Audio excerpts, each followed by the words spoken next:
آج میں آپ سے ایک بہت ہی اہم مسئلے پر بات کرنے والا ہوں۔ ایک ایسا مسئلہ جس نے اس سال مجھے تقریباً خود 50 سے 60 ہزار روپے کا نقصان کروایا۔ جی ہاں، اگر آپ بھی دکان چلاتے ہیں، کریانہ یا جنرل سٹور، آج کا یہ ولاگ آپ کے لیے ایک زبردست وارننگ ہے۔ بسم اللہ الرحمن الرحیم۔ السلام علیکم دوستو، امید کرتا ہوں آپ لوگ سب خیریت سے ہوں گے۔ آج ہے 19 نومبر 2025 اور ویلکم کرتا ہوں آپ کو ایک اور نئے ولاگ کے ساتھ۔ دوستوں، آج کا ولاگ ایک انتہائی زبردست اور اہم ٹاپک پر ہے، اور یہ یوں سمجھیں کہ آپ کو نقصان سے بچانے کے لیے ایک وارننگ ہے۔ جی ہاں، وارننگ ایسی کہ جس سے ہر دکاندار یہ سامنا کرتا ہے اور پھر بھی سبق نہیں سیکھتا۔ تو میں نے سوچا کہ کیوں نہ آج اس ٹاپک پر ویڈیو بنا کے آپ سب لوگوں کو آگاہ کیا جائے اور سب کا فائدہ سوچا جائے، کیونکہ اس دفعہ خود مجھے 50 سے 60 ہزار روپے کا نقصان ہوا ہے۔ نقصان کہہ لیں یا پیسہ میرا پلج ہو گیا، یہ کہہ لیں، کیونکہ اگر پیسہ آپ کا پلج ہو جائے، ایک اماؤنٹ آپ کی پلج ہو جائے، تو وہ آپ کا نقصان ہی ہے۔ اگر وہ 4-5 مہینے آپ کی سرکل میں نہیں آتی، روٹیشن میں نہیں آتی، تو وہ آپ کا نقصان ہے۔ تو ہوا کچھ یوں کہ آج سے تقریباً 1.5 ماہ پہلے، یا آپ کہہ لیں 2 ماہ پہلے، جب سیزن اینڈ ہو رہا تھا گرمیوں کا اور سردیوں کی، مطلب لوگ خریداری کر رہے تھے یا سردیوں کی آمد تھی مہینہ ڈیڑھ پہلے، تو میں نے اس وقت، مجھے والز کمپنی والوں نے اکٹھا سٹاک دے دیا آئس کریم کا۔ تقریباً میں نے اس ٹائم 90-95 ہزار روپے کا وہ سٹاک خریدا تھا، ان میں جس میں بڑے تھے ایس کی یو بھی اور چھوٹے بھی۔ لیکن ہوا یہ کہ مہینے بعد جب موسم چینج ہوا، تو میرے پاس اس وقت فریزر میں تقریباً آپ کہہ لیں 55 سے 60 ہزار روپے کا مال سٹاک پڑا ہوا تھا۔ تو میں جب وہ سیزن شروع ہوا تو آئس کریم کی سیل کا گراف ڈاؤن ہو گیا، کیونکہ آئس کریم کی سیل رک جاتی ہے جب سیزن چینج ہوتا ہے، گرمیوں میں رننگ ہوتی ہے۔ تو وہ میں انتہائی پریشان ہو گیا کہ میرے پاس تقریباً 55-60 ہزار روپے کا سٹاک پڑا تھا۔ جب میں نے کمپنی کے نمائندے کو فون کیا تو انہوں نے کہا کہ ہم اس طرح واپس نہیں اٹھا سکتے آپ سے، آپ اٹھا لیں گے، یہ ہوگا وہ ہوگا، مطلب ان کے مختلف ہیلے بہانے۔ تو میں انتہائی پریشان تھا کہ اب یہ اتنی رقم میری پلج ہو گئی ہے اور اب اس کو میں کیسے سیل کروں۔ وہ ٹائم گزرتا گیا تو موسم مزید تبدیل ہو گیا، اور وہ میرے پاس ابھی بھی تقریباً 45 سے 50 ہزار روپے کا سٹاک موجود ہے، جو انتہائی، اب وہ آپ یوں سمجھ لیں کہ پلج ہوا ہے تو اس کا نقصان ہی ہے، کسی وہ صورت میں کسی سرکل میں وہ نہیں چل رہا میرا پیسہ۔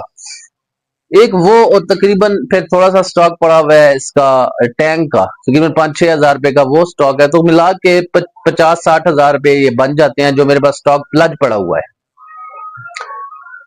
تو یہ سیزن کے اینڈ پہ یہ سٹاک میرے پاس اب رک گیا ہے۔ تو اب وجہ جانتے ہیں کہ یہ سٹاک آخر دکان پہ پلج کیوں ہو جاتا ہے سیزن کے اینڈ پہ، اور کیا وجوہات ہے جس کی وجہ سے یہ نقصان دکانداروں کو ہوتا ہے۔ تو اس سے سب سے پہلے میں آپ کو بتاتا ہوں کہ سیزن جب بدلتا ہے تو پروڈکٹ کی ڈیمانڈ جو ہے وہ ختم ہو جاتی ہے۔ جیسے کہ اب گرمیوں سے سردیاں آئیں تو آئس کریم کی جو ڈیمانڈ ہے وہ انتہائی کم ہوگی۔ جب وہ کم ہوتی ہے تو لازمی بات ہے اس کی سیل رک جاتی ہے اور وہ سٹاک پلج ہو جاتا ہے۔ دوسرے نمبر پر یہ ہے کہ گاہک، مطلب سیزن کے حوالے سے جو ذائقہ ہے منہ کا وہ بدلتا ہے۔ اب گرمیوں میں ice cream, cold drinks, juices وغیرہ بکتے ہیں، سردیوں میں مونگ پھلی اور ان چیزوں، ڈرائی فروٹس کی طرف لوگ آ جاتے ہیں، یہ چیزیں زیادہ بکتی ہیں۔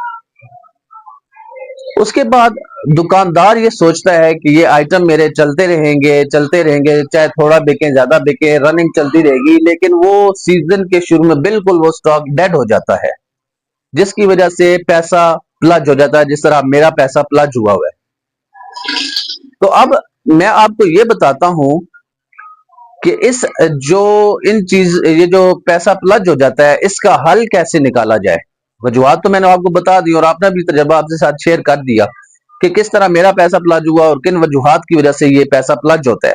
تو اب اس کا حل میں آپ کو بتاتا ہوں کہ اس سے کیسے بچا جا سکے، جن پر میں بھی آئندہ عمل کروں گا، اور آپ سے بھی یہ گزارش ہے کہ ان باتوں پر لازمی عمل کریں تاکہ آپ اس نقصان سے بچ سکے۔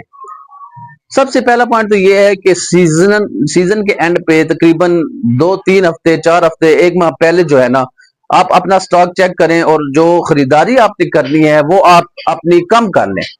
مطلب جہاں آپ 50,000 کا سٹاک لیتے ہیں وہاں آپ 10,000 کا سٹاک لیں, ساتھ ساتھ خریداری کرتے رہیں, بلک میں خریداری نہ کریں سیزن کے اینڈ پہ. یہ سب سے بڑا پوائنٹ ہے کہ بلک میں خریداری آپ نے سیزن کے اینڈ پہ نہیں کرنی.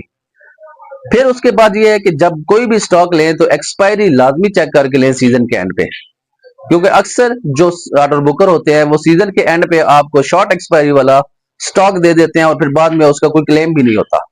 تیسرے نمبر پر یہ ہے کہ اکثر جو کمپنیز ہیں وہ سیزن کے اینڈ پہ ڈسکاؤنٹ نکال دیتی ہیں, اسکیمیں لانچ کرتی ہیں کسٹمر بڑھانے کے لیے یا دکاندار کو لالچ دینے کے لیے. تو آپ نے اس لالچ میں نہیں آنا, کسی بھی اسکیم کے لالچ میں یا ڈسکاؤنٹ کے لالچ میں ہرگز نہیں آنا سیزن کے اینڈ پہ, کیونکہ یہ ایک بہت بڑا ہتھیار ہوتا ہے آرڈر بکر کے پاس, کمپنی کے پاس دکاندار کو پھنسانے کے لیے. تو دوستوں یہ تھا میرا آج کا ولاگ, انتہائی زبردست اور اہم ٹاپک کے بارے میں. امید کرتا ہوں کہ آپ لوگ اس نقصان سے بچے ہوئے ہوں گے. اگر آپ کے پاس بھی کوئی سٹاک پلج پڑا ہوا ہے تو مجھے کامنٹ سیکشن میں لازمی بتائیں, پھر میں آپ کو اس کا حل بتاؤں گا کہ کس طرح اس کو منیمائز کیا جا سکتا ہے. آپ نے قیمتی رائے سے مجھے ضرور آگاہ کیجیے. اگر آج کا ولاگ آپ کو پسند آیا ہو تو اسے ایک لائک شیئر لازمی کر دیجیے گا. اب کرتے ہیں ولاگ کو اینڈ انہی الفاظ کے ساتھ کہ خوش رہیں, خوشیاں بانٹیں, لوگوں کے لیے اس مشکل وقت میں آسانیاں پیدا کریں. ملتے ہیں آپ کو کل ایک اور نئے ولاگ کے ساتھ, تب تک اللہ حافظ.